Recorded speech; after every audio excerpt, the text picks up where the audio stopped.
Hi, Guardians. Welcome to the first ever masterclass by Gaia's Little Guardians. I'm so excited to share that today we're going to be discussing raising sovereign children in a broken society. So, we are raising our children in a world that was not designed for them to thrive, especially in the public school system or the mainstream society. A system that strips them from their wildness, their creativity, their wonder, their connection to something that is bigger and greater than themselves. And let's be honest, we weren't meant to just accept this. Like, our generation is the first to really fight back on this. This is not gentle parenting talk or what curriculum should I use. This is a wake-up call for those who feel it in their bones, that cannot keep handing their children over to a system that does not love them, respect them, or support them. So next, we've got beyond traditional homeschooling. So breaking free from the systems is so essential, so incredibly important. Homeschooling is not immune to indoctrination, okay? We have escaped one system and some have fallen into another, where a lot of the times Christianity has woven itself so deeply that you almost feel there is no space for you if you don't subscribe to it. I know that's how I felt for the longest in the homeschooling space until I found my little wave and where I fit and where my daughter fit and was accepted. Acknowledging history. Okay, Christian families did fight to bring homeschooling into mainstream acceptance. I understand that. I respect that. I appreciate that. But if we're being honest, they didn't free children. It went from one indoctrination to another. The Bible went from public school indoctrination, factory workers, to the Bible, to biblical indoctrination. You're going to hell if you don't do or believe the things that we have found to be true for the Bible. Education as sacred rebellion. If you're here, it's because you're ready to reclaim education. Not as a curriculum or a checklist, but as a sacred act of rebellion. This is about raising children who are truly free to be themselves, free to live in harmony, free to live and exist in their most creative expressions of self. That is what they're here for. The system isn't broken. It was built that way. So the Industrial Revolution model. Public schools were, most of us know this, they were literally designed to produce obedient workers, not free thinkers. The system was built for compliance. They wanted compliant factory workers, not creative, not critical thinkers, none of that. They wanted people that were going to obey at all costs and not question the big man. Government funding equals government values. So the public schools are funded by the government. What does that mean? That means that what is being pushed is the agenda of the government. If I am running my homeschool co-op, I'm not going to get a Bible and start teaching the Bible. That is not my philosophy, right? I'm going to stick to my philosophy. So if you're a parent who wants your child learning those things, I'm probably not the co-op for you. If public schoolers are going to be learning this one-size-fits-all government-based curriculum that, quite honestly, a lot of the time does not accurately represent history, then a lot of parents are going to have a pushback from that, and a lot of parents are not going to fit into that box. So, yeah, critical thinking as the real threat. Memorization equals obedience. Questioning equals rebellion. Schools systematically reward one and punish the other to maintain control. That's what we have seen happen to us. Those of us that went to school, public school, private school, we have seen this happen in our own lives. And it's not what we're doing with our children, to say the least. So questioning good schools, all right, because we all see these, oh, this is the best school in my area. This is a great school. Okay, the marketing illusion. Before you say, well, my child's school is different, is it? Or are they good at marketing? Are they good at plastering a mask over it? Many progressive schools still operate on the same fundamental principles of control and conformity. So they have the same sets of curriculums. They have the same sets of rules, the same dialogue that occurs, the same way of children, quote unquote, expressing themselves. So the freedom test, how much freedom do they really have? How much individuality do they actually encourage out of the children? Most schools, even alternative ones, still prioritize standardization over authentic self-expression. The classes are not designed for the children to choose where they're going to be in. That's one of the beautiful things of homeschooling, in my opinion. My daughter gets to choose the classes that she wants to attend within my co-op, on OutSchool, in our local area. She gets to choose what it is that she wants to dive into. I think that children need more freedom to do that. So the soul gamble. How much of your child's soul are you willing to gamble on maybe the system will work for us? Every day in a controlling environment is a day their authentic self is being suppressed further and further, deeper and deeper and deeper. So if that's something you're okay with and you appreciate that, then continue. You probably don't need to watch the rest of this video, but if that's not your wave, stay with me. So homeschooling isn't enough. You have to unlearn too. This is where we're really going to get into it, because you have those same beliefs. I just did a podcast episode about this. You have these beliefs in your head that have followed you from your schooling. So recognize the mini matrix that you're in. Taking your kids out of school isn't enough if you're going to go home and recreate the same authoritarian system at home, where we got to have 5 hours of book work done, and you have this work, and if you don't do this work, you can't go outside. And it is just so much about control and very minimal about connecting with your children. So that is where the shift needs to occur. Anything that feels like it's a disconnect from your children is probably something that is from your previous belief systems. So challenge your conditioning. Identify the educational and parenting beliefs that you've inherited that limit that freedom. And reimagine learning. Shift from forced education to inspired discovery that allows children to have their own autonomy. That is so important for these children because it helps them feel respected, which allows them to respect you on a completely different level. So embodying freedom. Become an example of liberation that your child needs to see. That is key right there. Key. Not sure what's going on with this. There we go. Had a little glitch. So what you need to unlearn as a homeschooling parent. True freedom. To guide without control. Don't let control dictate how your homeschool flows, okay? Because then it's not going to flow. It's going to bump and grind at every corner. You want it to be a smooth experience. So critical thinking. Value their questions over their compliance. So what if they have a question? Mom, why do I have to do this? That was one of the things that used to get to me early on in the homeschooling. But why do I have to do this?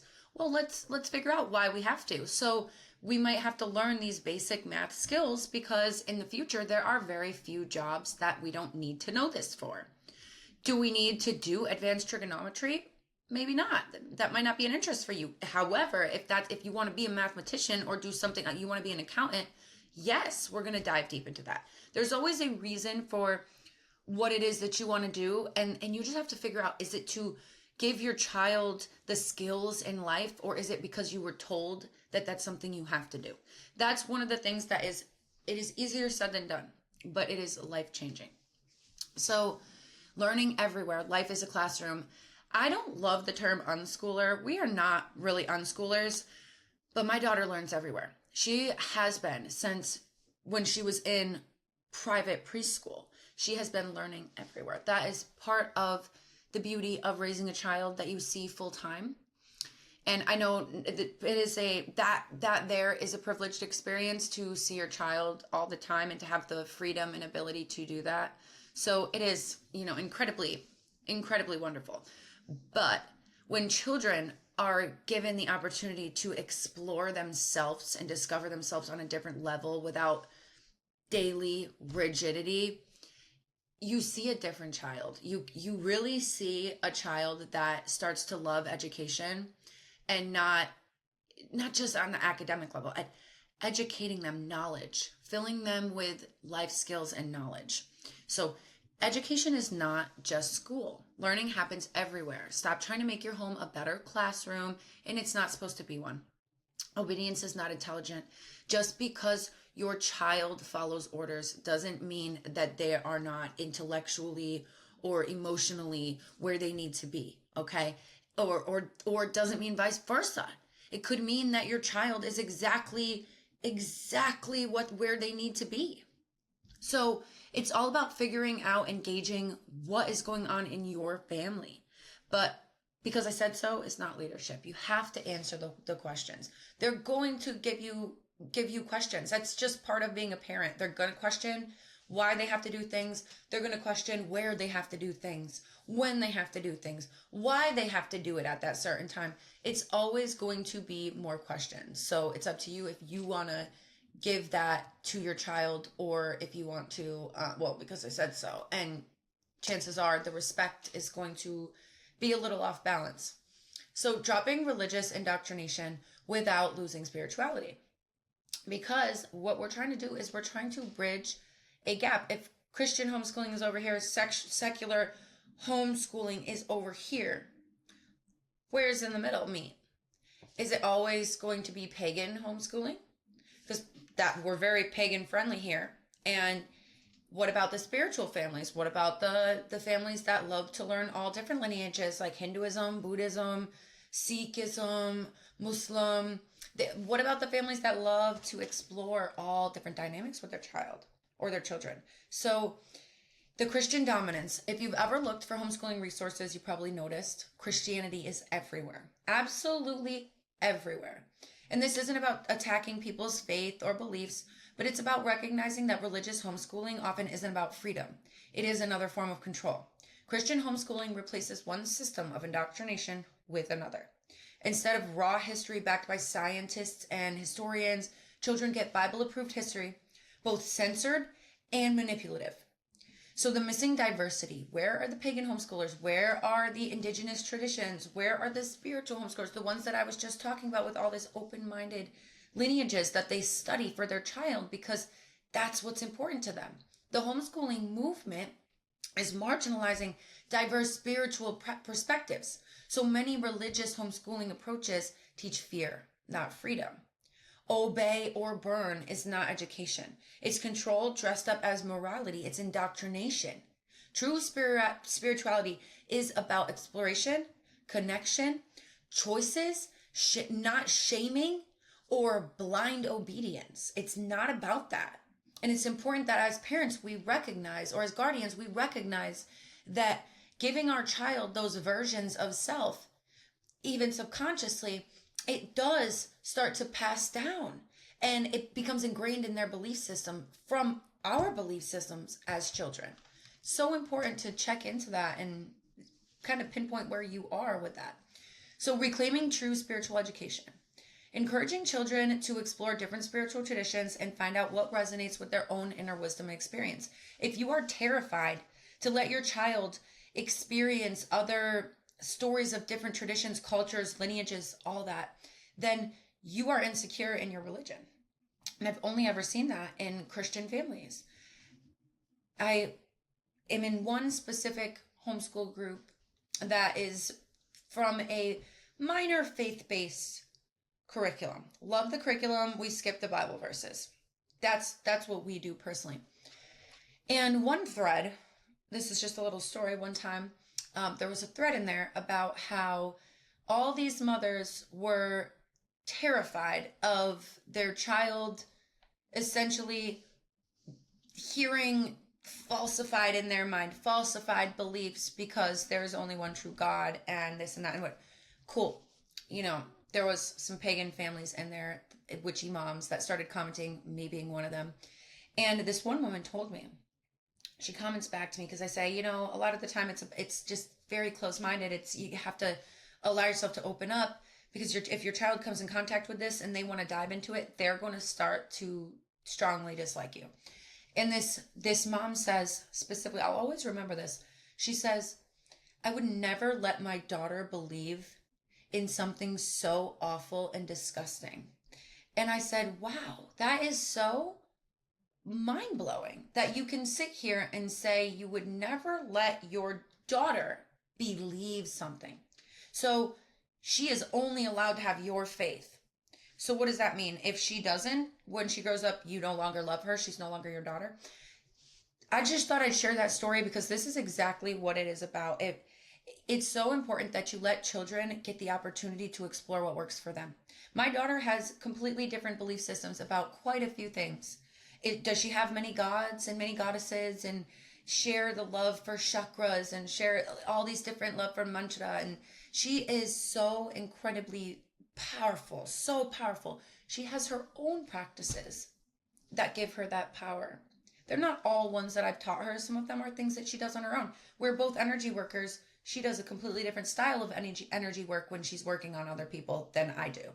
And that's just part of allowing my daughter to deal with her own inner wisdom, discover her own inner path. So nature connection is one of the most important things you can do. Allowing your child to have a connection with the natural world as a foundation for their spiritual awareness and their consciousness, it is so essential. It, again, into the next bullet point here, it goes into their inner knowing. It teaches them to trust their intuition and develop their own relationship with sacred, rather than all of the indoctrination that we've been forced to deal with in society, especially modern society.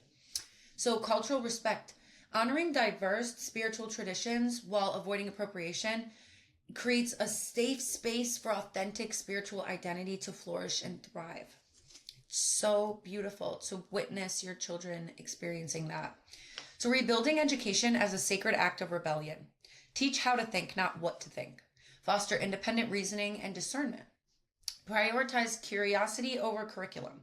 Follow the child's natural interests and questions, just like we talked about before. My daughter's been showing an interest in the Vikings. I have numerous materials. I probably have over 500 books in my home, a lot of them being my own, but a lot of resources for her. Found all these different videos, a documentary for her to watch, and we went outside and we built a civilization outside out of, hold on, wait a moment, I'll grab it up. Okay, so this is our little civilization that we made. We used sticks and we dug holes and we put moss all over these different areas, and it was incredible. And that's how we chose to dive into heating and insulation, and we just kind of had fun with it. But we were talking about use the different forms of heating that and insulation that were used to keep heat inside shelters. So it was absolutely incredible. And of course, moving on to the next, integrate nature, spirituality, and self-discovery. Connect learning to the whole child in the living world, connecting your child with more than just four walls. Respect children as autonomous beings. Honor their sovereignty and unique path. So important. They're not one size fits all. That's one of my favorite things to say about children, because I think we treat them a little too one size fits all in society. So the foundation of truly free education. Critical thinking. Teaching children to question everything, including what you tell them. It's not disrespect, it's just curiosity. It's just understanding, clear communication. Encouraging them to evaluate information rather than simply accepting it. Experiential learning. Prioritize hands-on experiences over textbooks.